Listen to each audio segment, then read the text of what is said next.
Good morning, good afternoon, or good evening, wherever you are in the world. My name is Professor Kerryann Walsh, and I'm delighted to be here to talk with you about school-based programs for the prevention of child sexual abuse. I'm really disappointed we weren't able to meet together in Milan. Italy is very close to my heart because I have Italian heritage, so I'm especially disappointed not to be able to travel. And also disappointed not to be able to present to you in person. I'm here in Brisbane, Queensland, Australia. It's the evening. This workshop was scheduled to be very late at night or in the early hours of the morning. It just wouldn't work for us. So I'm going to share my screen with you so that we can learn more about school-based programs for prevention of child sexual abuse.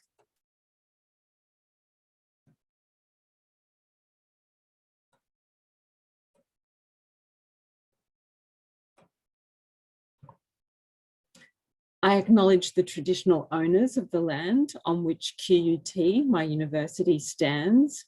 I acknowledge the Turrbal and Yagara people as the First Nations owners of the land where QUT now stands. I pay respect to elders, laws, customs and creation spirits. I recognise that these lands have always been places of teaching, research and learning, and acknowledge the important role that Aboriginal and Torres Strait Islander people play within my university community.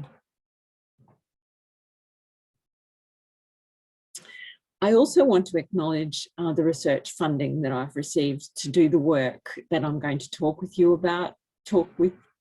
about with you today. They're the funding bodies you see on the screen. So you may have been interested to come to this workshop because we would be covering some questions that were of interest to you. Questions like, how effective are child sexual abuse prevention programs that are conducted in schools? What actually changes in children as a result of them being exposed to a program? Might the programs cause harm? Are the programs acceptable to children, parents and teachers? Do the programs re-traumatise children at all? And in teaching the programs, do we actually shift the burden of responsibility from adults to children? I'm going to try to answer some of those questions by referring to research projects that my research teams have conducted about over the last 10 years. So today I'm going to begin. We're going to cover a pretty broad terrain today. And what I'm going to talk about is going to be very evidence-based. So I'm going to start by talking a little bit about the history of child sexual abuse prevention programs. And then I'm going to talk about the school policy and curriculum landscape, so we're all on the same page about that.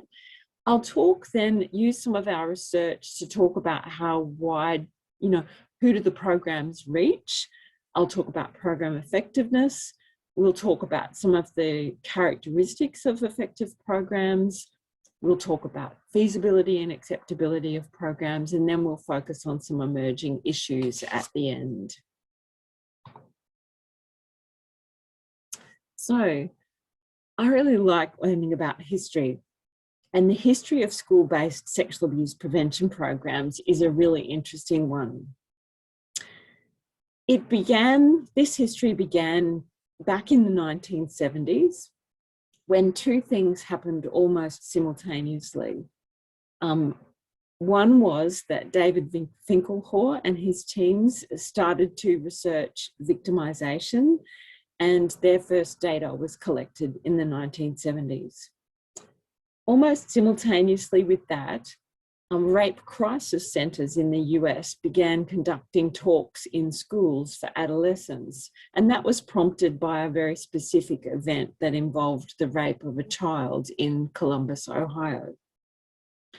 So way back in the 1970s, this began, and then a remarkable woman called Cordelia Anderson piloted the first child sexual abuse prevention curricula in Minneapolis schools in Minnesota in 1977 and wrote the first curriculum manual in 1979. By 1980 then, the National Centre on Child Abuse and Neglect funded 6 demonstration sites for sexual abuse prevention programs throughout the United States. And then by 1985, just kind of 5 years after that, Cordelia Anderson's research showed that there could have been as many as 400 to 500 different curricula in use throughout the United States. Now, we don't know how many curricula are being used in the United States right now, but some of us in other countries in the world have done some research into the programs that are being used in our countries. So, the history of child sexual abuse prevention programs in Australia is a little bit unique, a bit like the flora and fauna that we have in this kind of isolated part of the world. It grew up having come from the United States, but having had a history all of its own that was kind of embedded in Australia, and us being a landlocked country with not many people travelling in the early 1980s. So in the early 1980s, at about the same time as that upsurge in programs in the US, people in Australia started to get interested in these programs as well. And a group of people in Victoria, which is a state in the south of Australia, brought out some experts from the US to talk with people in Australia about the programs and to share what they knew. The person they first chose to come was a woman called Peg Flandreau West, and she visited Australia in 1985. She was sponsored, and when she was here, she trained a bunch of teachers and volunteers and established a network of trainers. Now, the program that she brought with her to Australia was called the Protective Behaviours Program. And we believe it was used in the north of the United States more than it was in other parts of the US. So in using the term protective behaviours, some of you might not even know what I'm talking about, or may not even have heard of a program like that. In Australia, the term protective behaviours has become synonymous with child sexual abuse prevention education.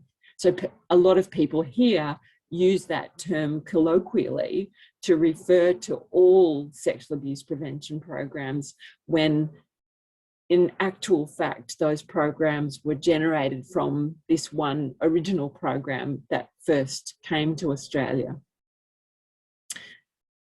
Some of you from other countries might have experienced this same kind of phenomenon, where one particular program was imported into your country and then kind of just by default became the way that things were done in that country. So then the program becomes widely adopted, and it then becomes adapted through time. And that's what's actually happened here in Australia. And I'm pretty sure it would have happened in many other countries as well. The protective behaviours type of program has also been used in the UK, but they've since gone on, the UK has since gone on to develop its own child safeguarding programs.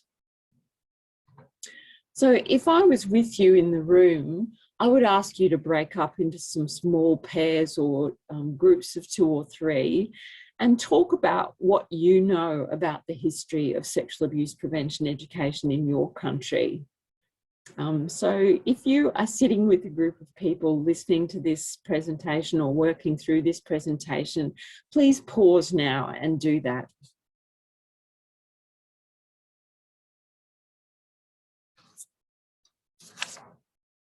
But I'm going to press on and talk about the landscape of child sexual abuse prevention programs.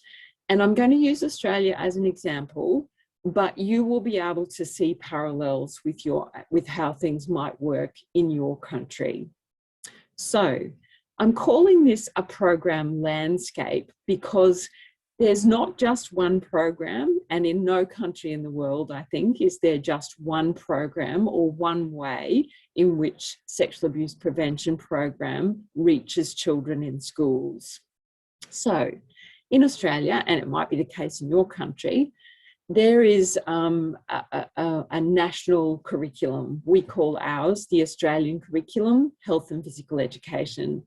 And in Australia, anchors for child sexual abuse prevention live or can be found in the Australian Curriculum, Health and Physical Education.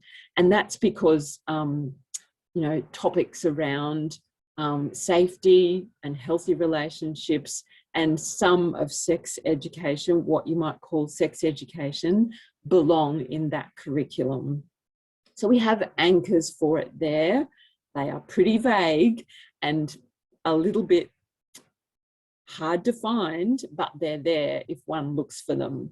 They tend to revolve around educating children about safety and safety concepts in lower primary school. And then as children move through the upper primary school and into high school, by primary school, I mean elementary. So when they move then through into high school or secondary, what we call secondary school, they're learning more about relationships and how to negotiate respectful relationships and dating relationships. So we've got the Australian curriculum up there in the orange. And then in the yellow, you'll see Australia is a federated nation. So we have states and territories. We have 8 jurisdictions. And I'm pretty sure that wherever you are, there will be some other agency or some other government department that takes responsibility for school education. So in ours, we have state and territory curriculum authorities, and they take the Australian curriculum and kind of translate it or adapt it a little bit for state and territory delivery. Okay, then in the purple in the middle there, we've got school system child sexual abuse prevention curricula. Now in Australia, we've got some of those that are compulsory, a minority of them, and they only exist in some of the Australian states. For example, South Australia. South Australia has had a compulsory sexual abuse prevention program that's endorsed by the State and Territory Curriculum Authority, and it's supposed to be taught in every school in South Australia. It's delivered by classroom teachers rather than experts, and to receive a copy of the curriculum, the classroom teachers have to attend training. Then we have school system child sexual abuse prevention education curriculum that are taught in schools and delivered by classroom teachers, but they're not compulsory, but they still involve kind of state endorsed materials that are developed centrally. And most of the Australian states and territories have some kind of version of that type of program. And then way up the top there on the right hand, the top right hand part of the curriculum landscape, we've got non-government organisations or not-for-profits who are external to schools and deliver child sexual abuse prevention programs in schools if schools invite them in to do so. So these are agencies that may have developed their own sexual abuse prevention curricula, and they're generally taught by experts, so people who are really familiar with the area. So that's quite a curriculum landscape to get our heads around, and I'm sure that in your country or in your district or in your region or in your county, there is probably some similar layering or landscape of programs that you would be aware of. So on this slide, this screen shows part of what we call an audit tool that my team developed about 10 years ago. We used it for the first time about 10 years ago. And we've used it at roughly 5 yearly intervals to get a pulse on what is going on at state and territory level with regard to sexual abuse prevention in schools. So you can see the kind of data that you see on the screen is outdated. So I'm just put a big caveat around that. So it's a little bit outdated. But down on the left-hand side, you can see some really interesting criteria that can be used to harvest information from what you can find publicly, for example, on the internet, about what is going on in school systems. So you should, in my way of thinking, every school system should have a child protection policy or a safeguarding policy that's publicly available, that everybody can access. The members of the public, the teachers in the school system, the parents who want their children to go into that school system, and probably even the children themselves should be able to have a look at that policy. So it should be publicly accessible, freely accessible, easy to find. You should be able to navigate to it easily from the website of the school system. So if that's the case, we would give that school system a tick. So it does that. Then we would look inside the policy and see if inside that child protection policy, it mentions specifically something to do with a school-based sexual abuse prevention curricula or something about delivery in schools. And if it says something about that or recommends it or says it's compulsory, we give them a tick. If there is indication in that policy that there's a statewide curriculum, we also give them a tick and write the name of that curriculum in. Then we try to figure out, where does the curriculum sit in the curriculum? What kind of teaching resources are available for teachers and what's their quality like? Is there training that goes with those resources? And is student learning assessed? Because we know as educators that if something isn't assessed formally, it's probably not likely to be taught. So if it's assessed, it's got a better chance of being taught. It's not often the case with child sexual abuse prevention, as you can see from our chart.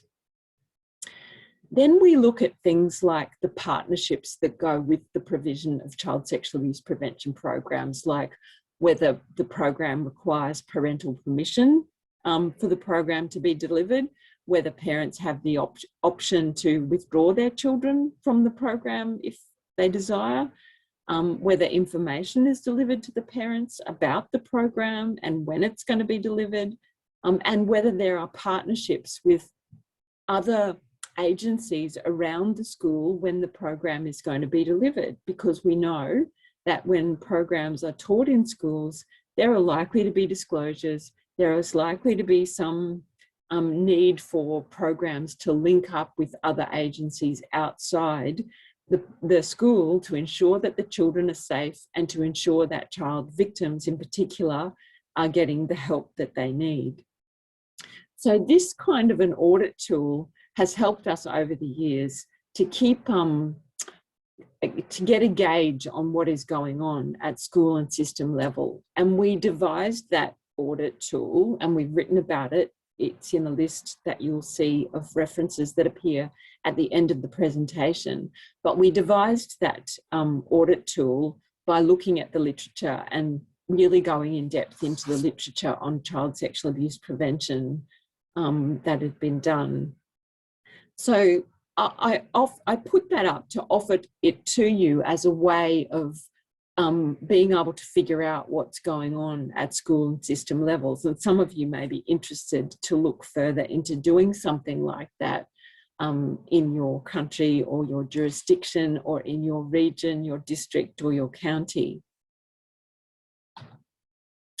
Now, if I was with you in person and we were doing this workshop together, I'd ask you to, a few people to talk to everyone about the landscape for child sexual abuse prevention in your country or region or district or county. And where does your service fit within that landscape? How do you think you can link, if you're from a service that might provide sexual abuse prevention education, how do you think you can link what you do to the wider school policy and curriculum? It's really important when we're delivering programs in schools that we understand how things are from the school's point of view. It's really important to have empathy for the way school systems work and what they can and cannot do. We'll get to some more about that soon.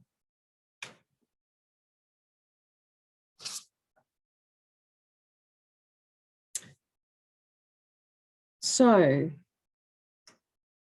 now I want to talk a little bit about program reach. Some of you may know that Australia had a national inquiry known as the Royal Commission into Institutional Responses to Child Sexual Abuse. It began, or it was announced in November 2012, and it went until December, it reported in December 2017. It was a national inquiry into the ways that, and the failures of institutions in particular in protecting children from child sexual abuse and in dealing with children's disclosures of child sexual abuse when they were made. So there were massive institutional failures in Australia, and there have been in many other countries around the world. Soon after the Royal Commission began, we were approached, my research team was approached to conduct an audit of school policy and curriculum, and we collected data from 32 school systems. So you'll remember the slide we just saw before. The kind of the rows at the top were from our state and territory or jurisdictional school systems. In this audit, we looked inside a broader range of programs, a broader range of school systems. We included all the Catholic dioceses and also some independent schools as well. So we looked inside 32 school systems. In terms of program reach, so by program reach, I mean, how many kids are actually being exposed to sexual abuse prevention programs, you know, in a country, for example. And in our audit, we found that in 18 of the 32 school systems, so that was, you know, just over half of them, 56%, 56% of them used external providers of child sexual abuse prevention to come in and deliver sexual abuse prevention in the schools. So they weren't necessarily being taught by teachers, classroom teachers. These programs were being taught by external agencies. And in those school systems, only 4 of the 32 school systems at that time, so 2013, 2014, had a policy directive in their policy to teach sexual abuse prevention education in schools. So things have moved on. I can be confident that things have moved on since then. But at that time, the audit was incredibly helpful in terms of getting the lay of the land, in terms of understanding what was going on in the landscape of child sexual abuse prevention, who was teaching it and to whom. Another way that we've been able to find out about program reach, or how many children are being reached by programs, is in the Making Prevention Matter study. So I want to introduce you to this study we call the Making Prevention Matter study. It's one of the studies that I'm most proud of. So in this study, which went for quite a few years, we did a whole bunch of things, but one of the things we did was to look at, to try and figure out how many children were being reached by programs that were delivered by non-government organisations into schools.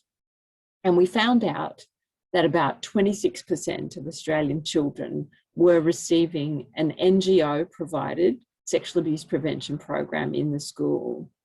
Now, we have no idea in my country about how many children are actually receiving child sexual abuse prevention by their own classroom teachers in their schools, because that information is just not collected.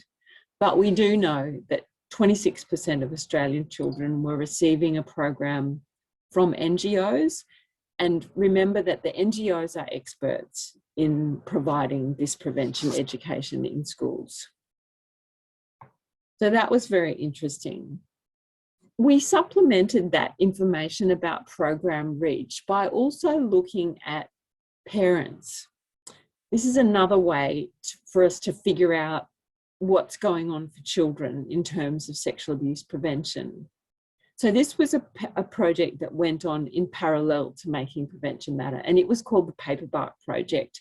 We called it the Paperbark Project because paperbarks are a particular type of tree in Australia, and they thrive in conditions of adversity. So you can find them in swamps, you can find them growing on the side of buildings, you can find them anywhere. Like they really thrive under conditions of adversity. And that's a little bit like survivors of child sexual abuse in some ways, the way we wanted to think about it.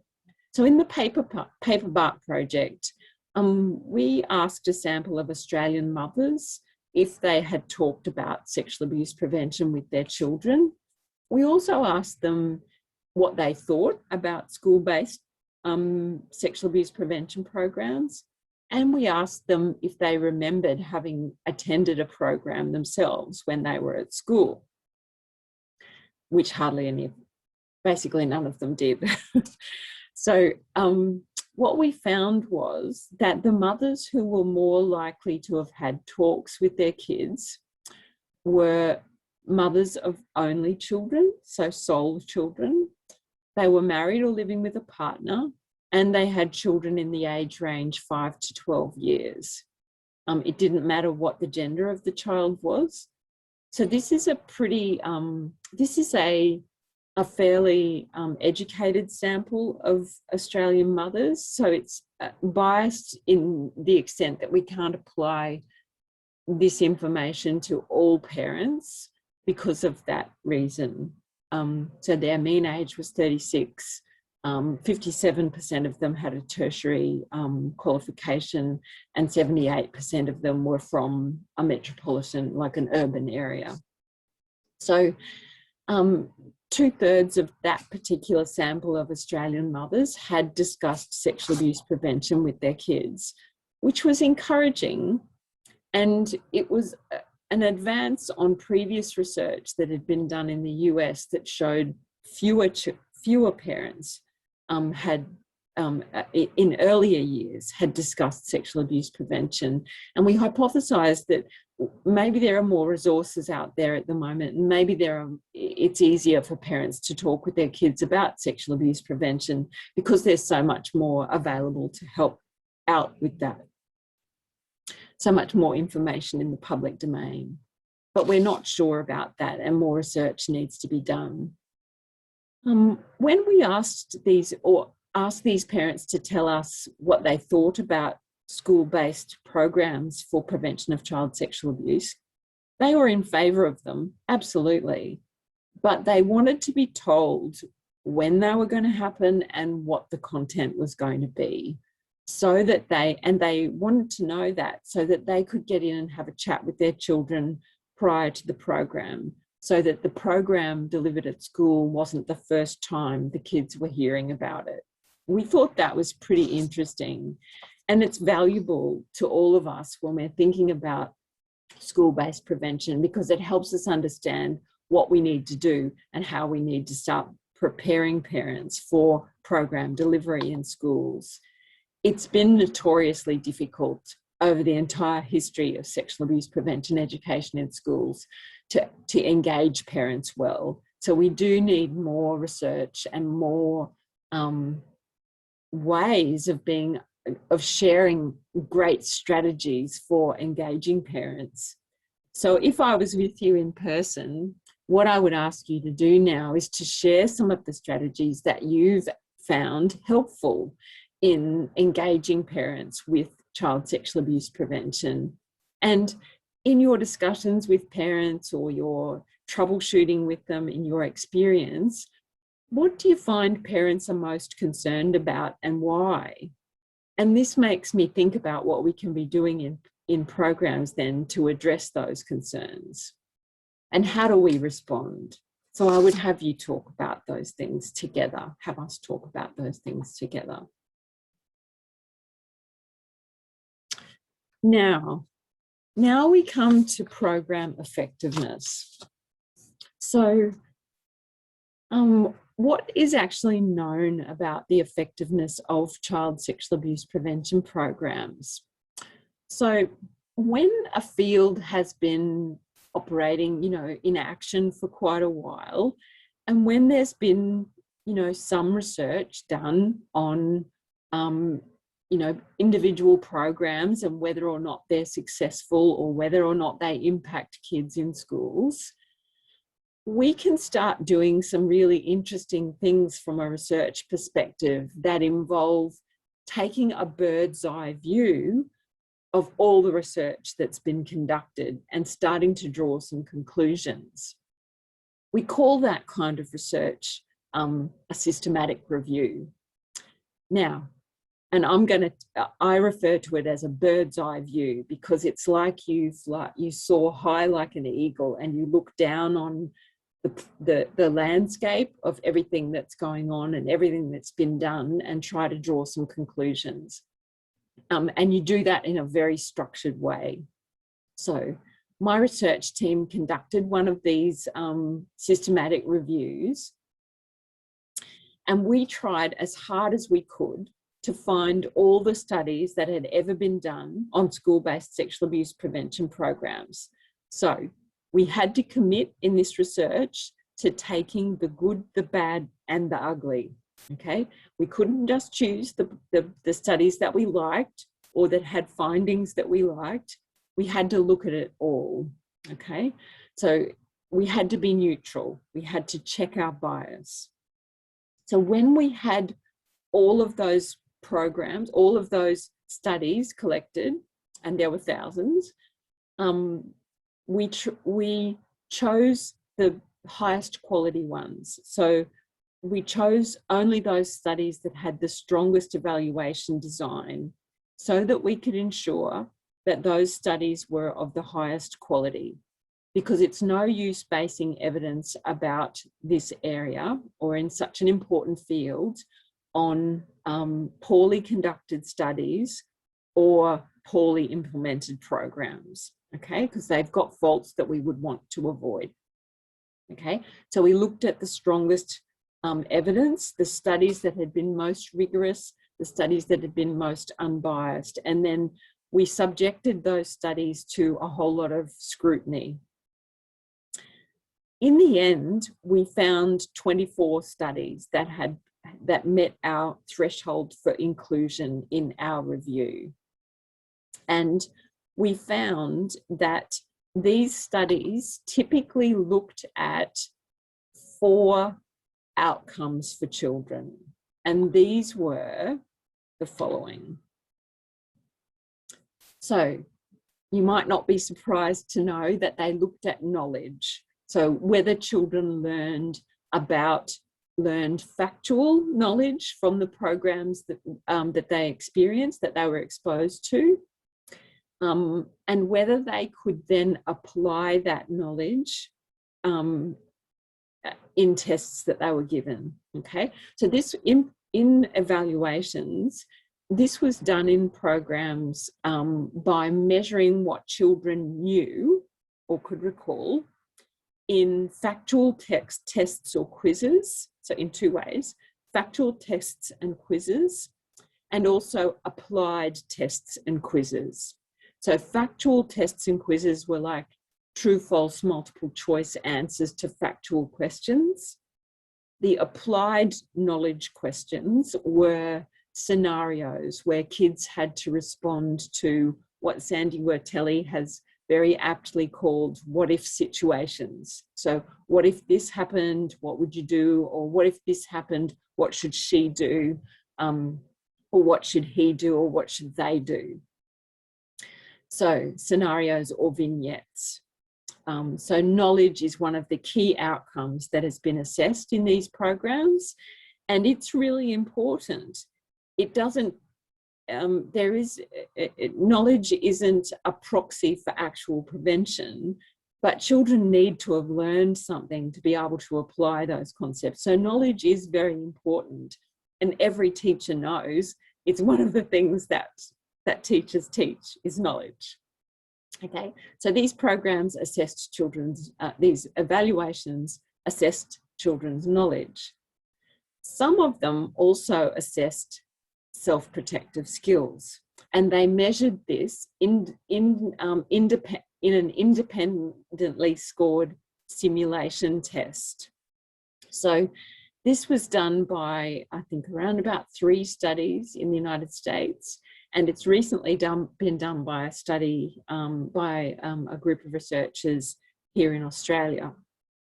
So this is where researchers might use what we call a confederate to create a scenario to see how children respond. It's got to be a safe scenario. So in the Australian study, a confederate turned up in the school in a place where children were. The person was not known to the children, but they approached the children and in a friendly way asked the children to do certain things.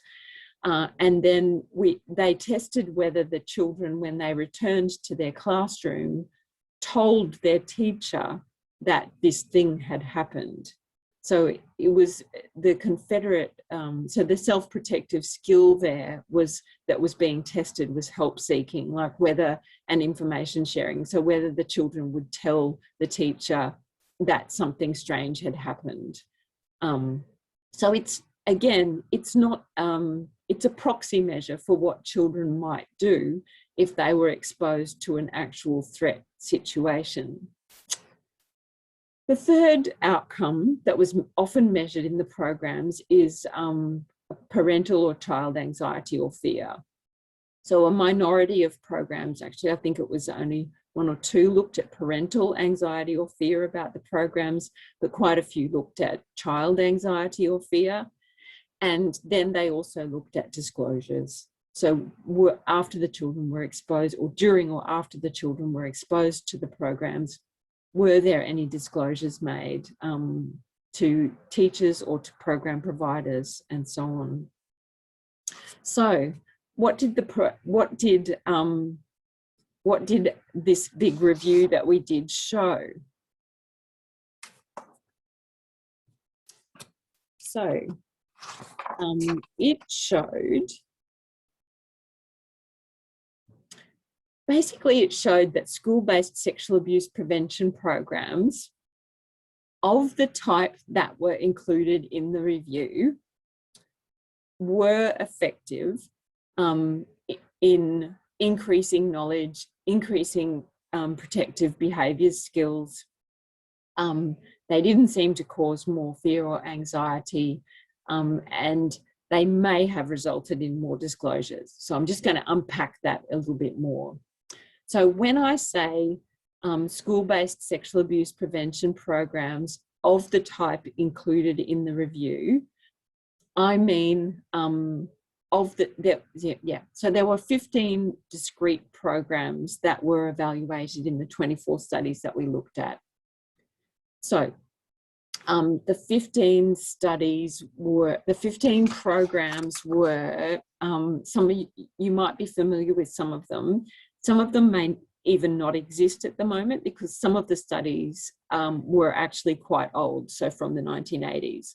So I'm just going to read out a few from the list. The Behavioural Skills Training Program, the BST, Good Touch, Bad Touch, Red Flag, Green Flag, the Child Abuse Prevention Primary Prevention Program, or CAPPP, the child sexual abuse prevention program, the Children Need to Know abuse prevention program, eSpace, it's a Canadian program, Good Secrets, Bad Secrets, Project Trust, the Child Safe program, the Touch program, and Who Do You Tell?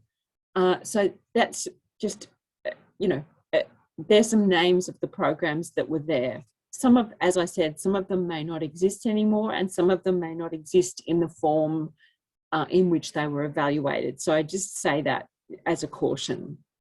So of those programs, they seem to be effective in increasing children's knowledge about child sexual abuse and teaching them the types of skills that are considered necessary for children to recognise what's happening to them and report it to somebody.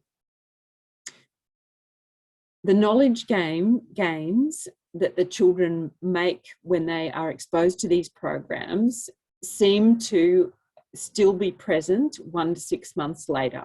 So that's a really good thing. They seem to endure. The programs don't, there is actually no evidence that, or there is evidence that programs do not increase or decrease children's anxiety or fear, nor have there been any other adverse effects that were reported in the studies that we looked at. And children exposed to the types of programs that have been rigorously evaluated were more likely to disclose their abuse than children who had not been exposed, but we weren't as sure about those findings because of the way that data had been collected.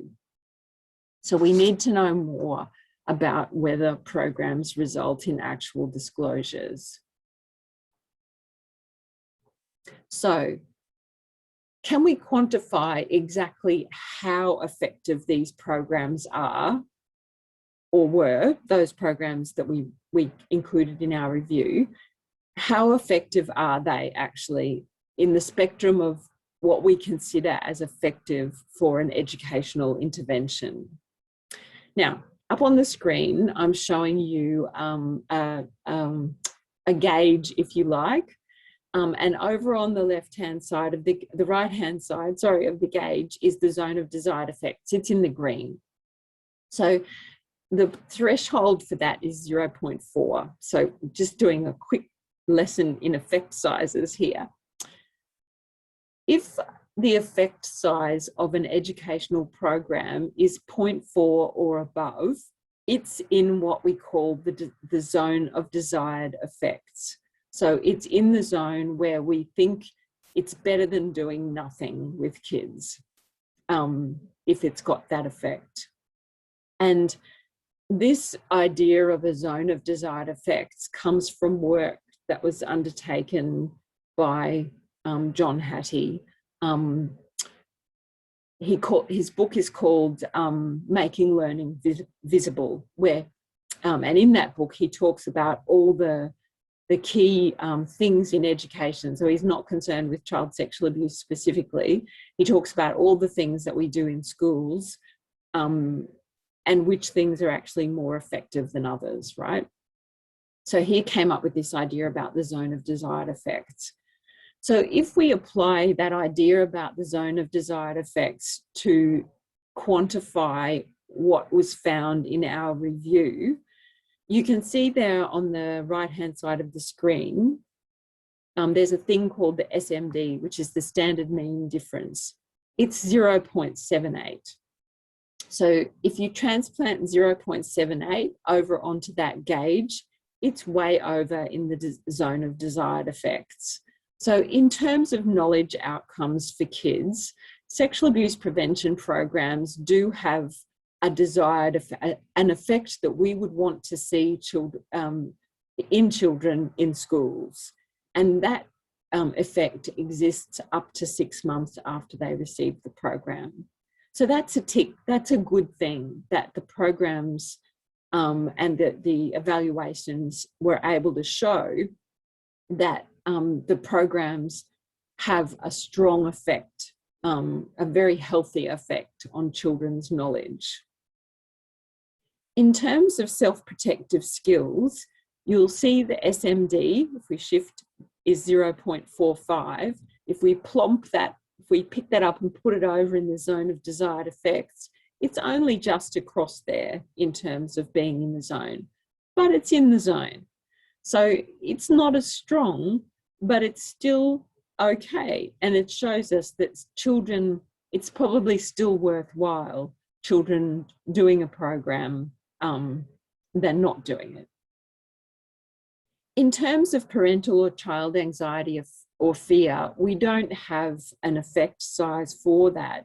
And we don't have that for disclosures, obviously, because it's measured in a different way. It's not measured via testing. So, but we do know that in terms of children's fear or anxiety, that it doesn't seem to increase or decrease children's fear overall. And that it probably is that these programs prompt disclosures in children, but we don't have hard, really hardcore evidence about that just yet. Okay, so I hope that helps a little bit to put things in perspective.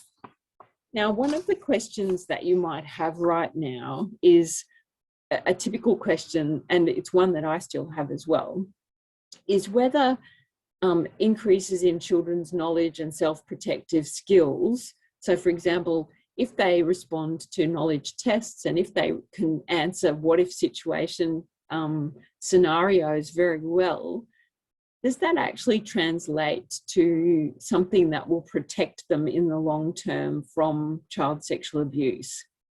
The answer to that is we don't really know. And in fact, we may never know the answer to that. My view right now, and I think other proponents or other researchers in this field may think similarly, is that there is sufficient evidence to enable us to argue that we should be teaching these programs in schools until we know the point at which they're causing some harm or having undesired effects. So my personal view is it's worthwhile teaching children sexual abuse prevention programs up until the point we find that they're harmful, and then we shouldn't be doing it. On that point about whether we can ever make a direct link between school-based, the things that children learn in school-based prevention programs and actual prevention of child sexual abuse, it's a very high threshold to set for a school-based program. And I'm going to go out on a limb here a little bit and say that we don't apply those same high thresholds of proof to other school-based prevention programs that are taught. So, for example, we don't require that drug and alcohol prevention programs prevent all children from ever using drugs and alcohol through their entire childhood or adulthood. We don't require that bullying prevention programs completely prevent bullying in any way up to age 18 to enable those programs to be taught in schools. The magnitude of effects, so whether or not our sexual abuse prevention programs are in the zone of desired effects, are pretty much the same for bullying prevention programs, knowledge outcomes, and drug and alcohol prevention program outcomes. Sexual abuse prevention program knowledge outcomes are pretty similar to those for other prevention programs in schools. Okay, sorry, I haven't explained that as well as I might. So there are comparable effects knowledge-wise of sexual abuse prevention programs in schools and other school-based prevention programs.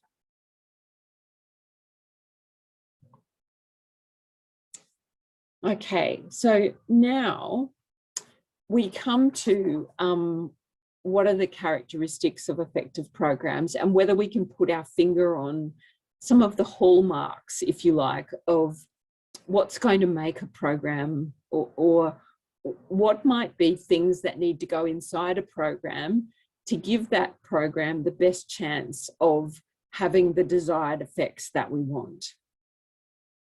Okay, so from all of those programs that we studied in that bird's eye review, we were able to identify some common program elements. So in terms of program duration, there was a big range. So we can't say for sure that programs of this duration are going to be better than others, but let's just deal with the data. So the duration of programs that we looked at in that sample ranged from a 45-minute program, so one session, one lesson, to one program that had 8 20-minute lessons.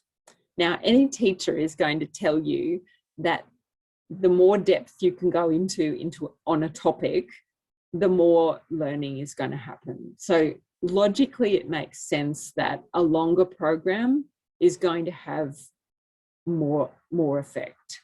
Okay, children are going to learn more if they're exposed to more learning, and if that learning is good. So, but not all schools might be able to set aside 8 lots of 20 minutes to be able to deliver programs. So it would be nice to know what's the minimum that we could do and recommend. In terms of program contents, there were some common program contents, and the effective programs tended to have safety rules, so a series of safety rules, and that might have been 4 to 6 safety rules that were taught. They focused on children's body ownership or body integrity. They included naming of private parts of the body and distinguishing public and private parts of the body. They included teaching for children about distinguishing types of touches and types of secrets. They taught children who to tell, so they taught help seeking, and importantly, they taught that children are not to blame.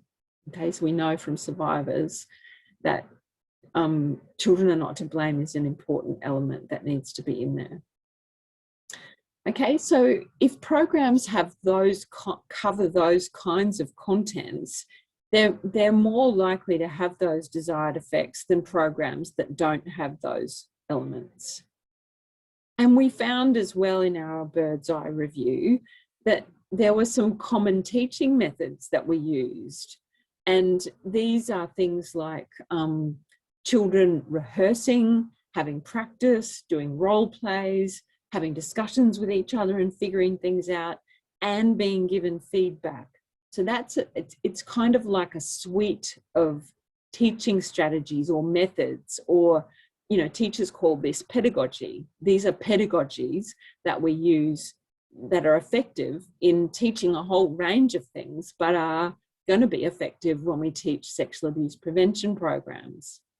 And we found in those programs that there was different kinds of resources that were used to support program delivery, like films and DVDs, sometimes even theatrical plays that really grabbed children's attention, or multimedia presentations, the use of songs and finger rhymes and plays, puppets, comics, and colouring in books and workbooks that children were taking home.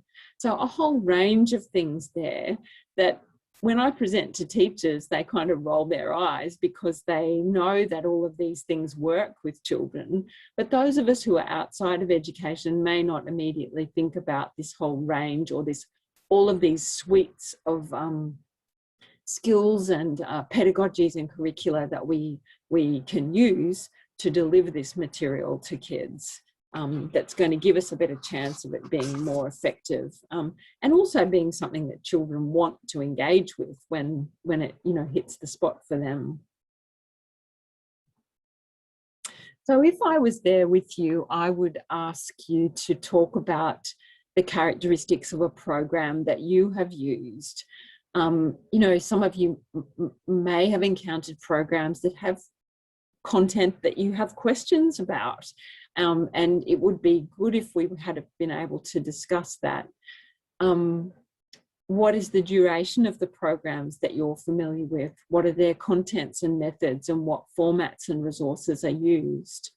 And if it's your program or your agency's program, how does your program measure up in terms of some of those characteristics?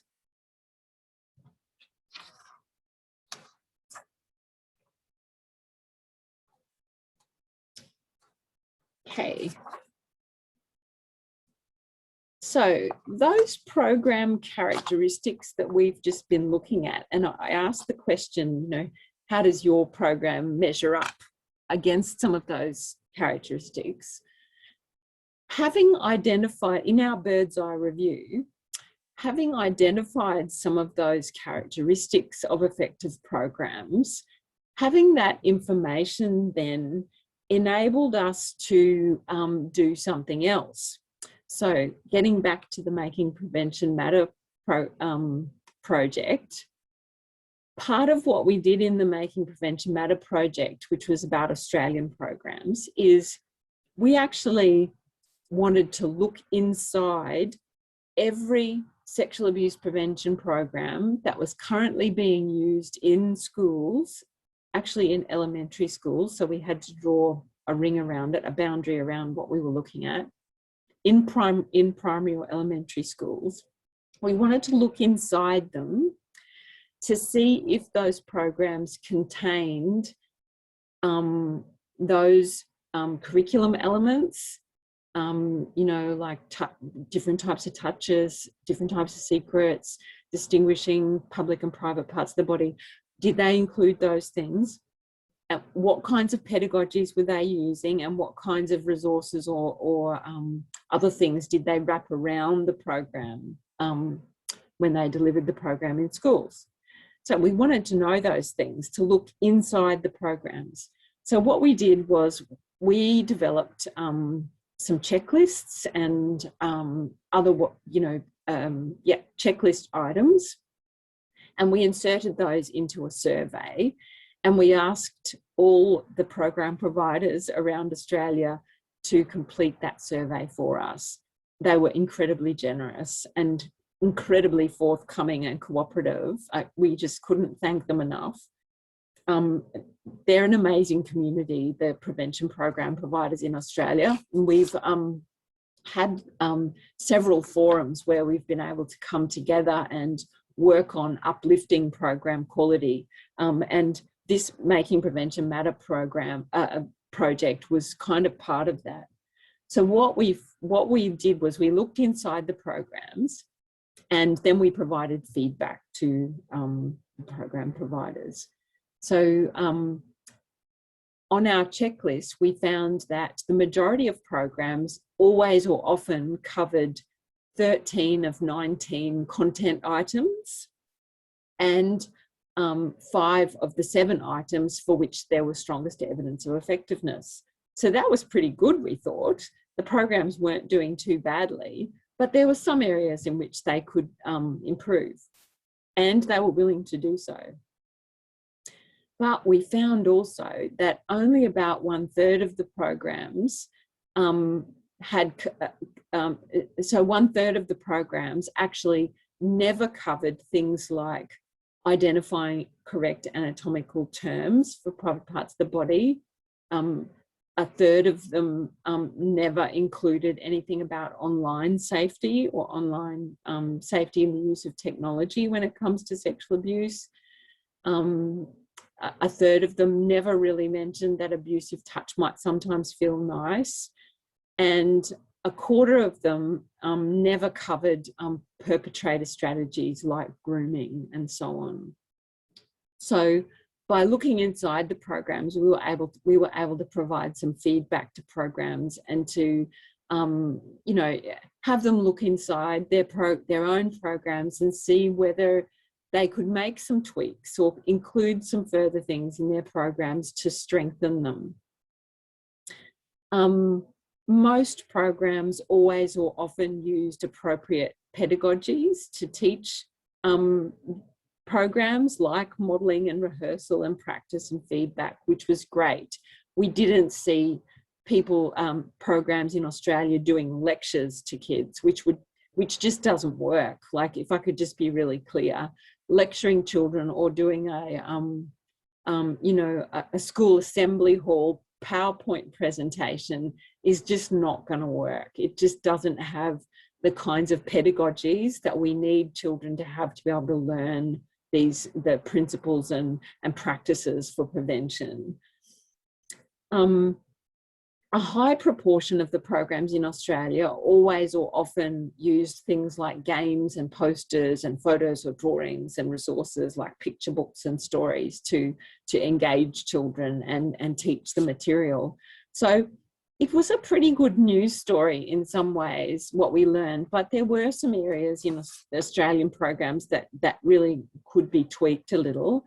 And what we would really like to do now is to collect some follow-up data on that. So we collected that data back in 2011-12. So, you know, it's not too far off a decade since that data were collected, and it would be really interesting to know whether programs have even moved along further, particularly in that online space, because that's become particularly important for everyone in that intervening time since 2011-12.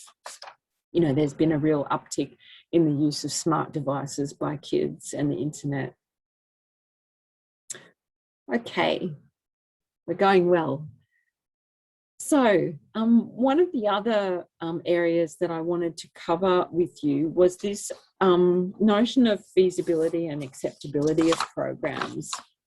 And this is really important. We haven't addressed it yet, but it's really important because for programs to be adopted into schools, you know, program providers have to actually be able to get into schools. And when it's a school-wide curriculum, parents have to be accepting of it being taught with their children to enable it to happen. Otherwise, it's just not going to happen. So, for programs to be adopted and implemented in schools, they need to be what children, parents and schools want and need. And programs need to be acceptable to those, what we call stakeholders, important stakeholders.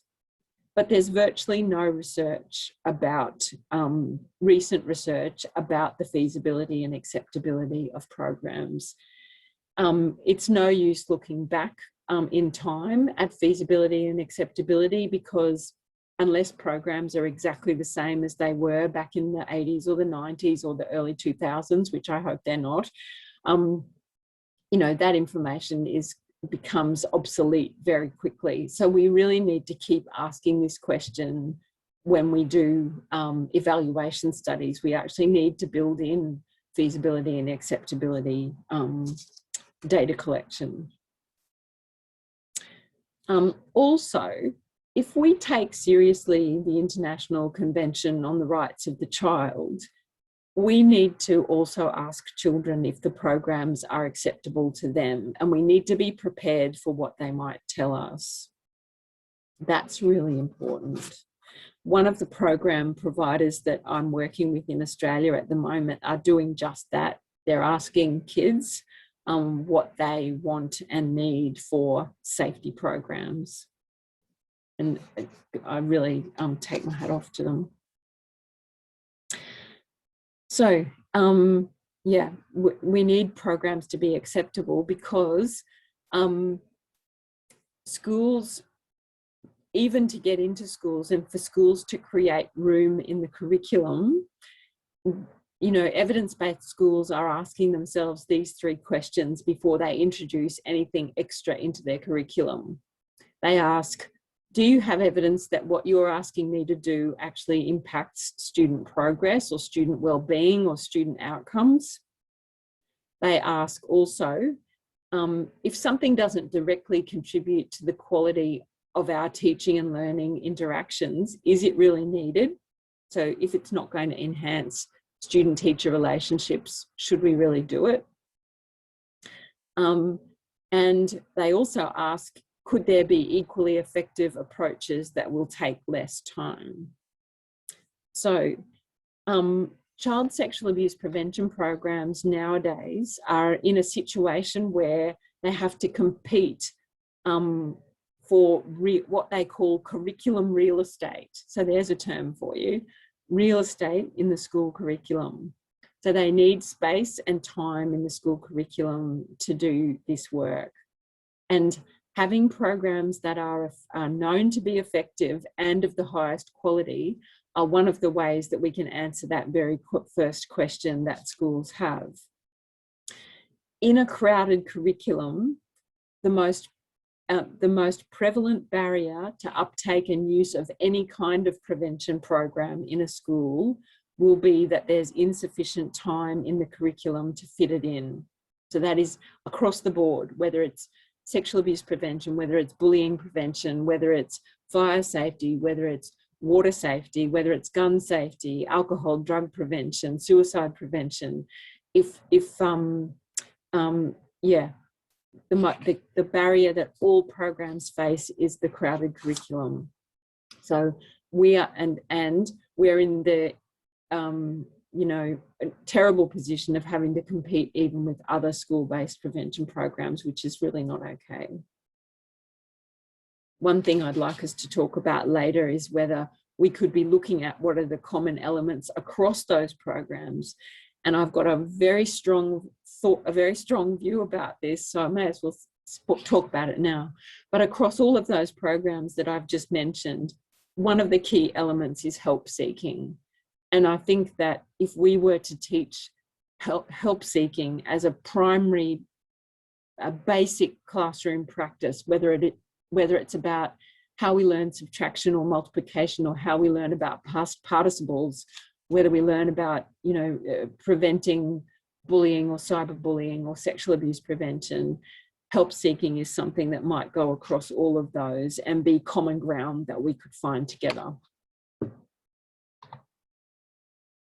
So if I was with you, I would ask you to identify some of the barriers to program implementation, aside from that main one that we've just talked about, because some of those might be nuanced for your particular country or your particular context.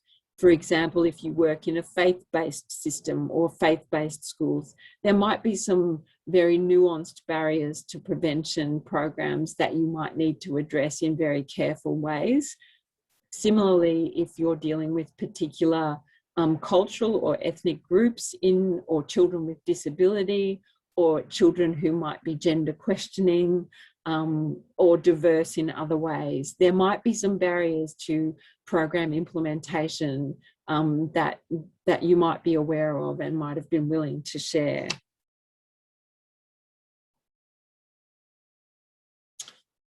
Now I'd like us to move on to some thinking about what some of the new and emerging issues for sexual abuse prevention are and will be as we go forward. So I want to focus on, there are a lot of them, but I want to focus on two main ones. The first is about online sexual abuse prevention. So how do we prevent, online? Anything to do with online and sexual abuse prevention. And the second one is program drift. So I'm going to explain that later. But let's deal with online child sexual abuse first. So I'm using that term broadly. You might call it online safeguarding or e-safety or online safety education, whatever. So we have, as far as I can ascertain from looking across the world at how child sexual abuse prevention is taught in schools and how internet safety is taught in schools, we've kind of got two program worlds. We've got online safety education world, and we've got child sexual abuse prevention world. These worlds have got to come together somehow, and it's not happening very well right now. So we know, so since we did the Making Prevention Matter study, we know there's been that uptick. There's been probably an exponential increase in children's access to the internet in various ways, primarily through the use of personal, smartphones, iPads, mobile laptops, and computers in every room of the house. That's even before we get to things like, the Internet of Things and all, the wearable technology and the toys that are connected to the internet. Okay, so this is a world that needs to be integrated with child sexual abuse prevention. But at the moment, what we have are, school-based internet safety programs being taught mainly from the perspective of digital citizenship. So the kind of default program type we find in that domain is digital citizenship curricula. And they cover a lot of things, but the place where they deal with personal safety in online environments is in when they're talking about and teaching about privacy and making privacy settings. So those of us who know child sexual abuse, how child sexual abuse works, fixing your privacy settings isn't going to solve the problem of online child sexual abuse. Anyway, I'm getting ahead of myself. Let's go back to what's on the screen.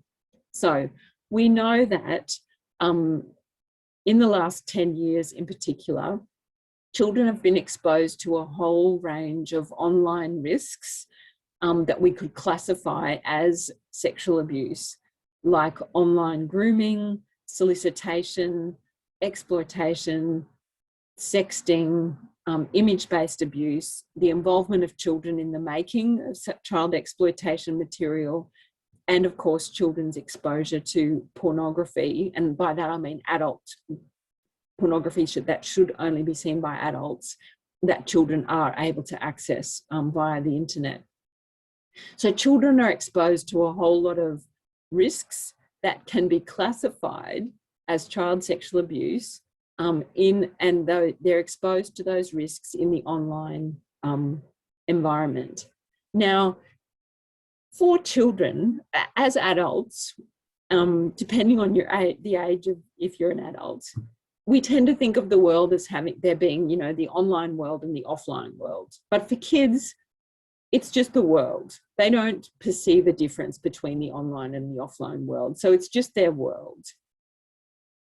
So for child sexual abuse prevention programs, I'm really asking the question now, do current school child sexual abuse prevention programs adequately cater for this online environment? And have we adequately integrated the online aspects into the program provision? Have we integrated that?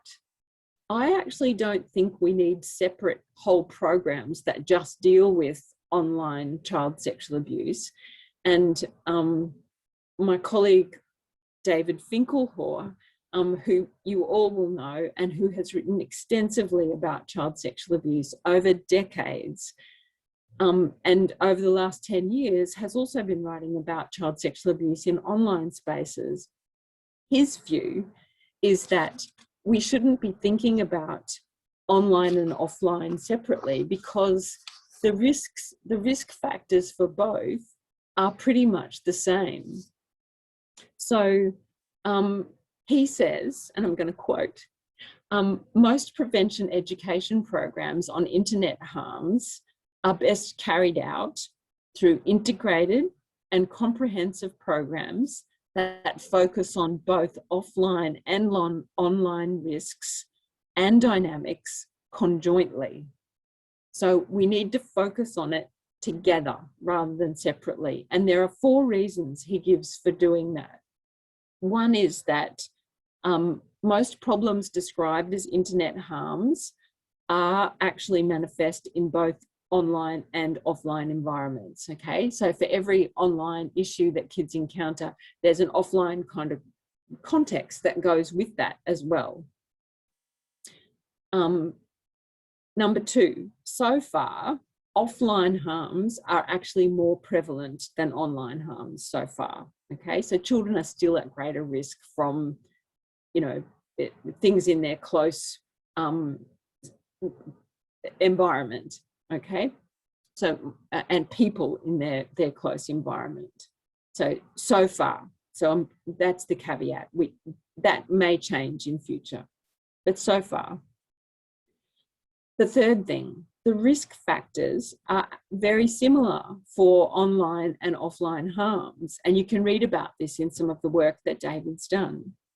They're quite similar. So when the risk factors are similar, the ways that we go about prevention should be similar, right?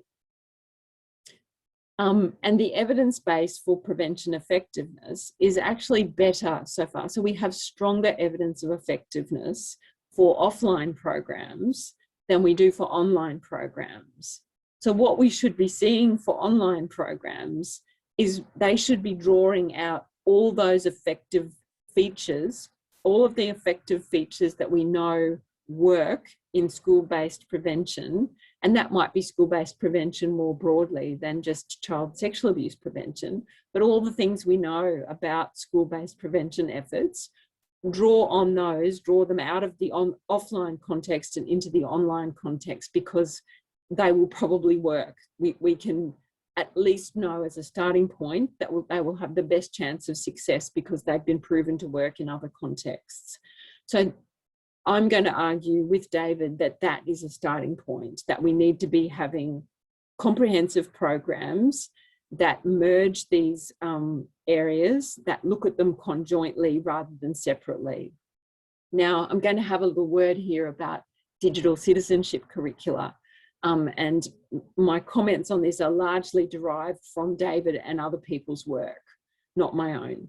So digital citizenship curricula, they typically do not address child sexual abuse other than teaching about privacy and privacy settings. And we know that that's going to be insufficient to protect children from online grooming, solicitation, exploitation, sexting, image-based abuse, and it's never going to stop their exposure to pornography. So there's all of these things that are part of children's environments now, and simply teaching children to check their privacy settings and getting parents to make children do that is only going to be part of the solution, part of the solution.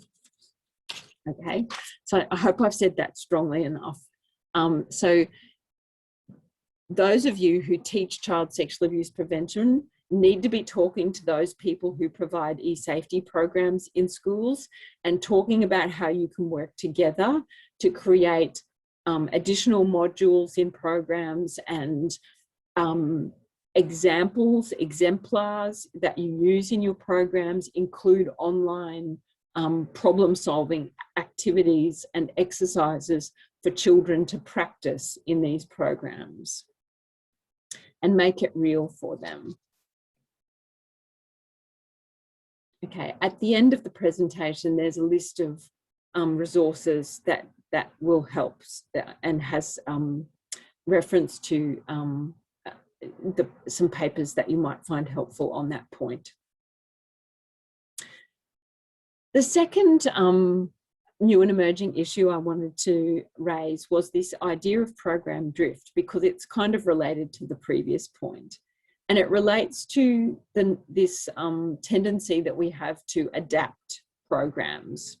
And teachers do this all the time because that's what teachers do. We adapt programs to suit the particular kids we've got in front of us at a particular time. But The tendency to add or subtract lessons or modules in a program in response to current events or new pressures does create a problem, because it means that if we're working with a program that at one point in time has been proven to be effective because it's had a study done that's shown it's effective, or more than one study, when we start fiddling with that program and adapting it, it drifts away from that original program, and we then can't really know for sure if that program is going to be as effective as it was when it wasn't changed. This presents a perennial problem. Like it's a real stickler, this problem, because programs are constantly being adapted. But this means that we need researchers to be constantly evaluating. There was a period of time in program evaluation when we did our bird's eye view of programs. There was a time in the early 2000s where there were practically no program evaluations of high quality done at all anywhere in the world. We don't know why that was the case, but there was a real kind of lull in programs. Things kind of picked up a little bit in the late 2000s. And when we do our bird's eye view review update, which is coming soon, I think we'll find there's been, as the world went online and kids went online and were schooled from home in 2020, we might find that there's been a slight increase.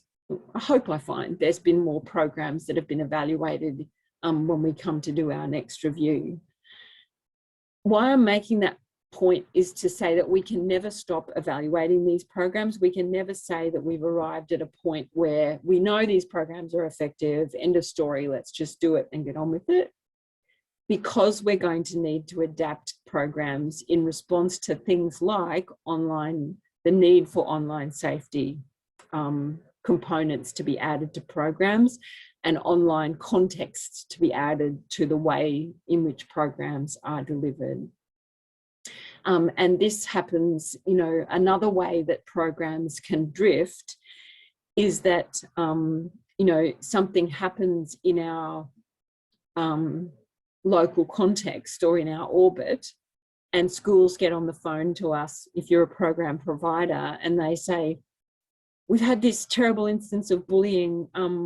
Could you do something on bullying in your program when you come out to speak with us next month?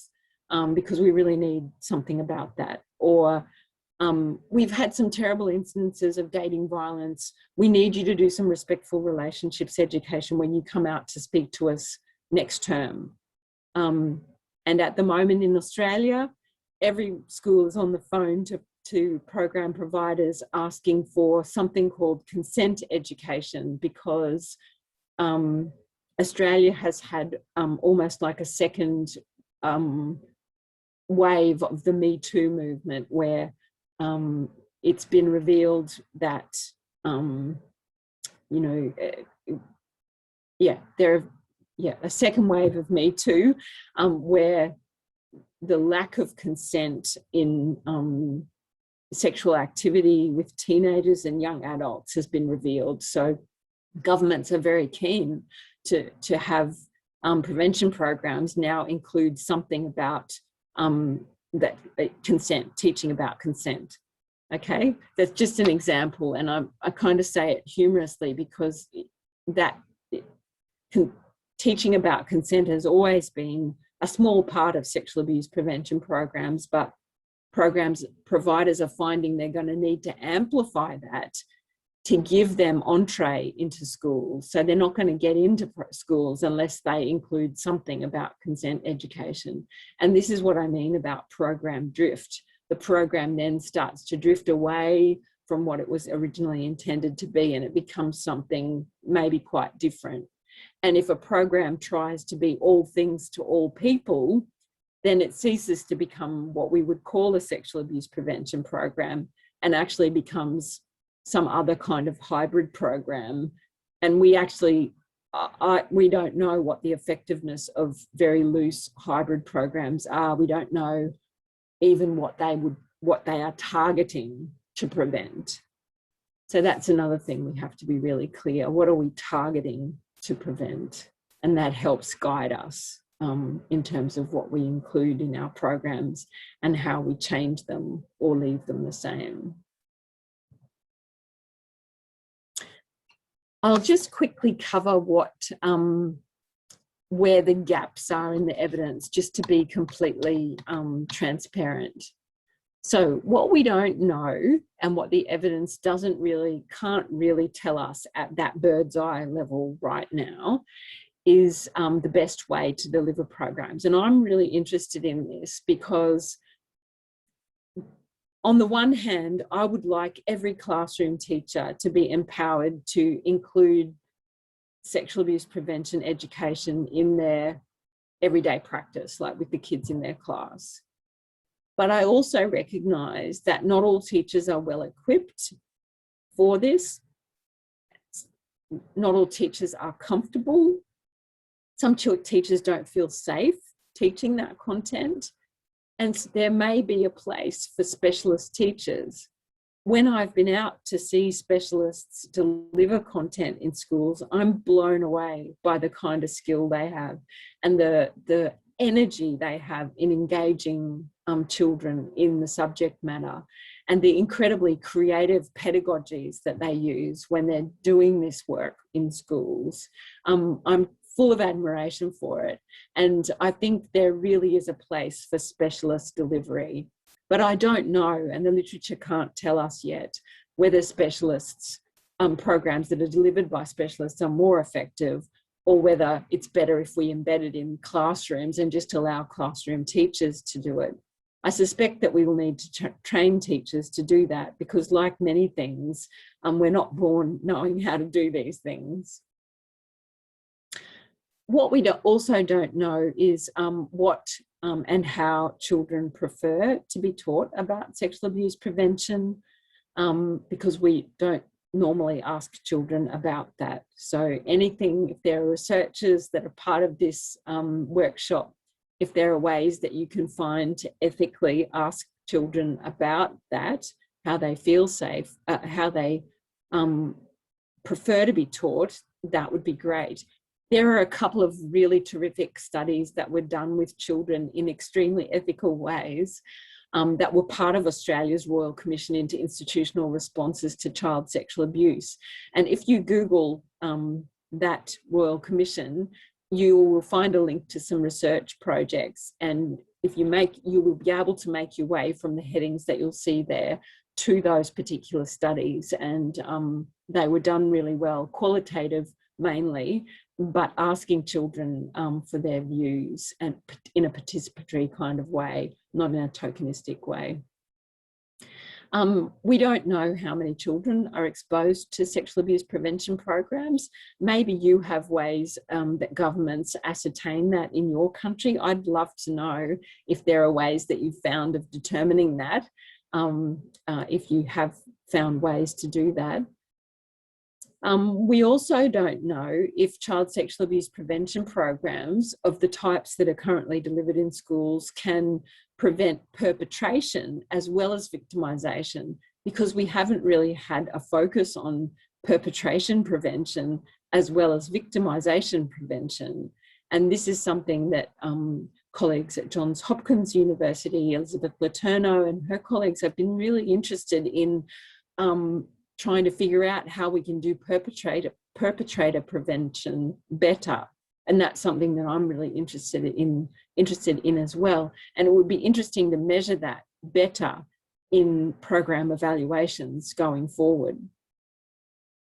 We don't know if school-based sexual abuse prevention programs actually prevent child sexual abuse. So this is the point that I was making before about the high threshold of prevention. So we don't know that, and I'm not sure it will ever be possible to know that unless we do perhaps broad scale studies where we look at whole systems that have had prevention programs for a long period of time, and a jurisdiction or a region or a district somewhere else that's not had it, and to look at whether the kids in both are similar, and then whether they have different levels of protection from sexual abuse depending on whether they were exposed to programs or not. So those kinds of big, what we call natural experiments, haven't been done much, although Maureen Kenny and her colleagues and some other researchers prior to Maureen have asked university students whether they remember receiving a program, and then ask them about their history of their child sexual abuse history, and have looked at whether or not program exposure is related to that history. So Maureen Kenny has published a recent paper about that I'll commend to you. Whether there are differences in victimisation rates across geographical areas that have a program in place and don't. So that's the Elizabeth Letourneau study that I was referring to before. That specific study, though, refers to a broader-based intervention, the Stewards of Children program, that also has adult training components in it. So it's more comprehensive than a school-based program alone. So it's a comprehensive sexual abuse prevention effort community-wide. And something I'm really interested in is what would a child sexual abuse prevention curriculum continuum look like from birth to 18 years. So that's a project I might be taking with me into retirement. So if I was with you, we'd be just about to wrap up, and I would ask you, what are 3 things that you have heard in this workshop that you didn't know before? Or what are 3 things that you will take away from today's session? So maybe you could just take some time if you're watching this alone, or in your home or at your workplace, just take some time to write those things down and pop them in your diary so that you remember to follow up on them. If it's not in the diary, it doesn't get done, right? So I would be really interested to know what you learned. So what I would like you to take away would be that school-based sexual abuse prevention programs of the types we've been talking about today are effective in increasing children's knowledge of child sexual abuse and its prevention and their self-protection skills without increasing or decreasing their anxiety or fear. It seems they can also promote disclosures. However, that's not certain, and we need more research.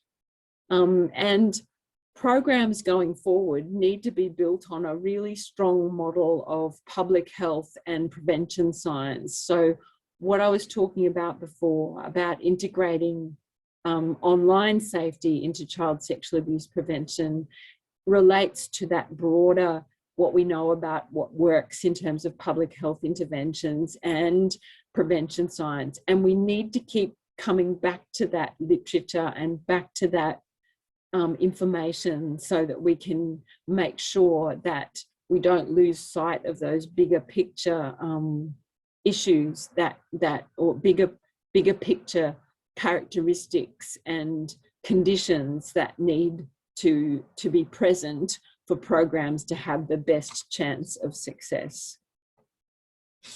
So thank you very much for your attention today. I hope you found some things, I hope you've learned some new things. I hope some of the things I've said have been interesting and have piqued your interest in knowing more.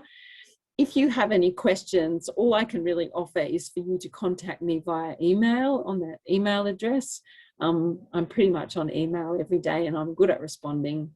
And if you would like to see any of the work that I and my teams have done, there you can get freely accessible articles from that ePrint site that you can see on the screen. You should be able to click on it. If not, if there's something that you need and you can't find, just email me and I can send it to you. These are some references that I used in the presentation today.